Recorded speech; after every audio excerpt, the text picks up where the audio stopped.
一直以来谈到城乡的景观就常常有网友抱怨说台湾真的又丑又乱。那有人就认为应该要立法好好的整顿一下台湾的丑景。所以是要怎么整顿呢？真的可以让台湾变漂亮吗？今天就让我们一起来聊聊景观法吧。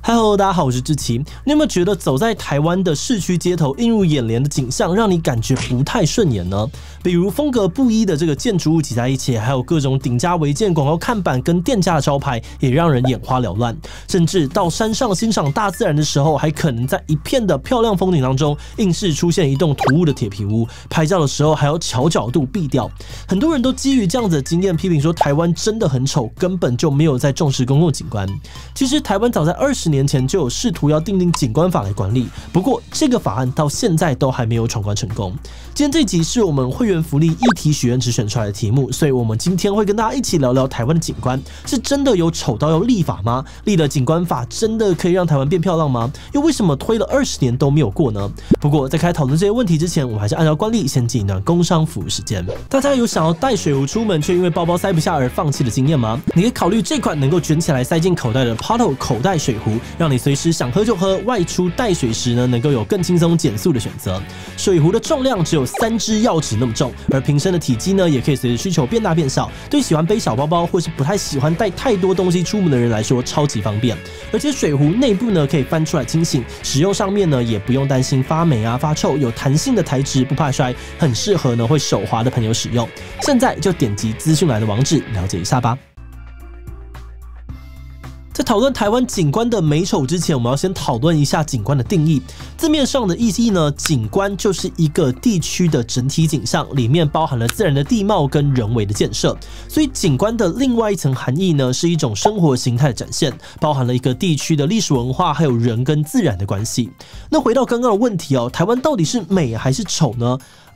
美丑的标准真的很因人而异。有一些人觉得台湾的城乡风景很美，很有人味，因为家家户户都有各自的特色，是人们根据自己的需求跟想法去创造出来的，所以充满了故事跟生命力。但我们观察到，在网络上面每次讨论到台湾的景观，多数的人都是觉得台湾很丑。最常听到的批评呢，就包含像市容脏乱建筑拥挤又不协调等等，不像日本、欧洲之类的国家，城市街景呢既有特色又漂亮整齐。而这些让人觉得台湾又丑又乱的因素，很可能就是因为台湾的公共景观没有得到适当的规划跟维护。就是很多的开发建设都是各做各的，没有去考量整体的周遭环境，而且很多民众在修缮房屋的时候呢，也可能比较重视 CP 值，而不太在意外观。那在这样子的情况之下呢，就有些人认为台湾需要立定景观法，让政府由上到下以景观设计的概念去管制。那所谓的景观设计又是什么呢？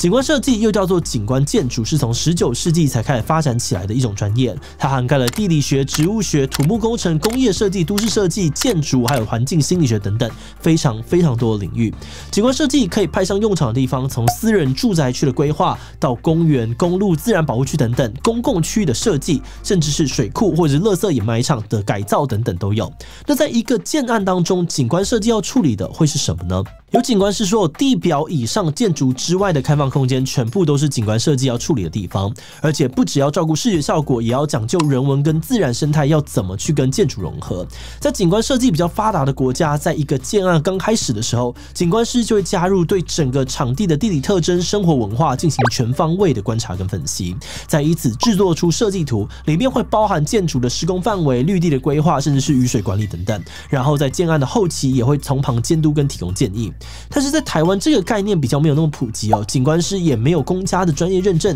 所以能做的呢常常比较有限，而很多建案呢也未必会像其他国家在初期就把景观设计考量进去。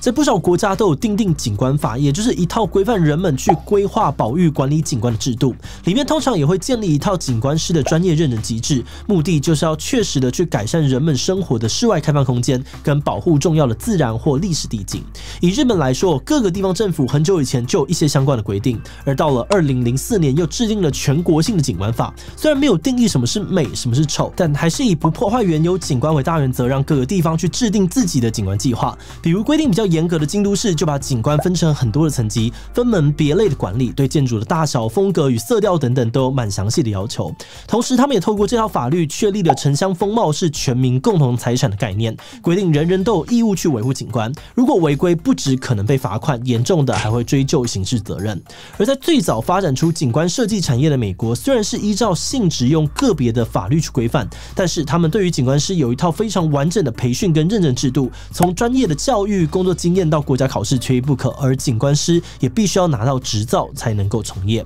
另外，澳洲、英国、印尼还有南非等等的国家呢，也有相关的法律和专业的认证制度，而欧洲的各国呢，还有订定联合的景观公约。那台湾难道真的没有法律在规范景观吗？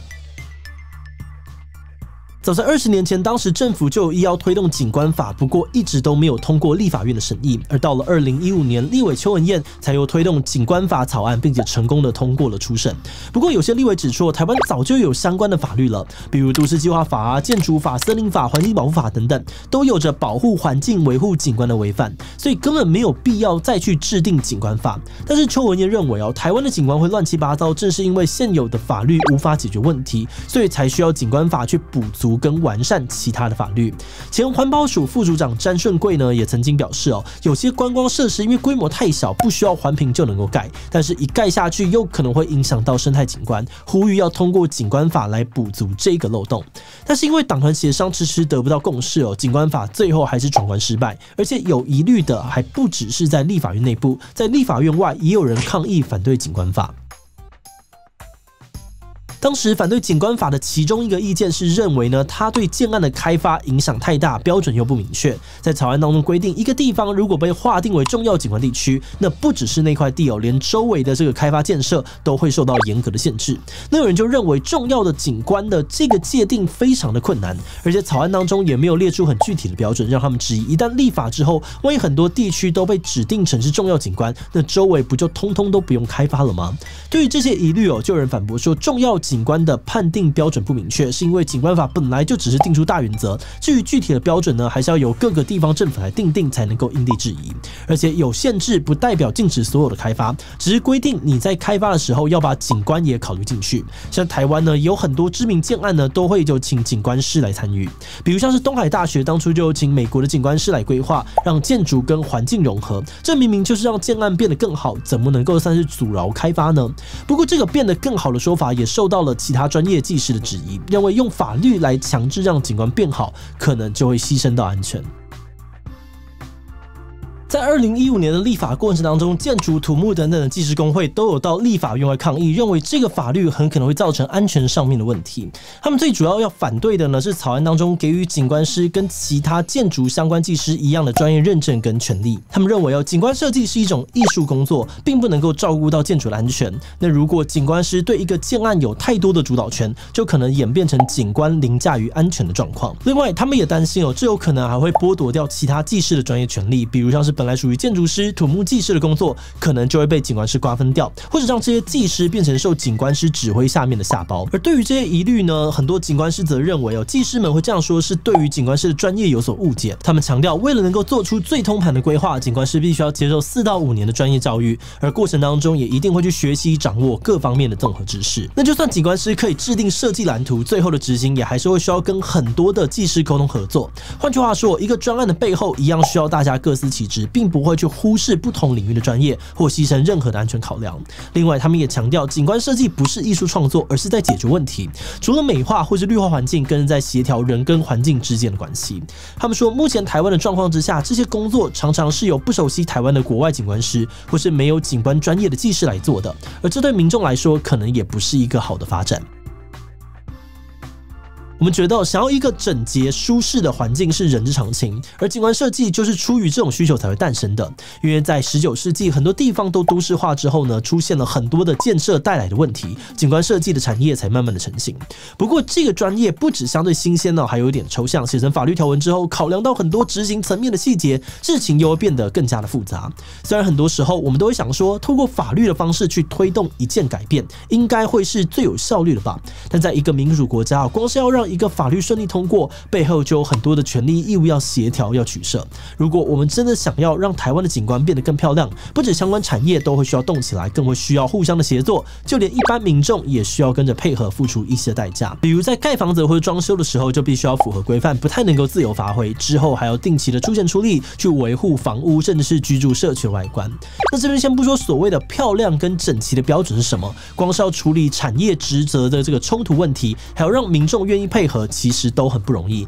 所以这条立法之路可能还要再走一阵子吧。好的，那最后呢，就想来问大家，你会为了整体的景观去定期的维护自己的住家或是店铺外观吗？会哦，我们都是公共空间的主人，都有义务要去珍惜、去保护公共景观，并不会我真的没有多余的钱跟精力去做这些，而且让房子能够遮风避雨还是比较重要吧。所以我愿意这么做，但觉得美丑很主观，就算去维护修缮，还是会有人觉得不好看吧。第其他请留言告诉我们吧。最后，如果你喜欢今天的影片，欢迎分享出去，让更多人知道景观法是什么。此外呢，也可以点击这个地方看看政府为什么不拆违建，以及国土计划法是什么。那么今天这一期就到这么一个段落，我们就明晚再见喽。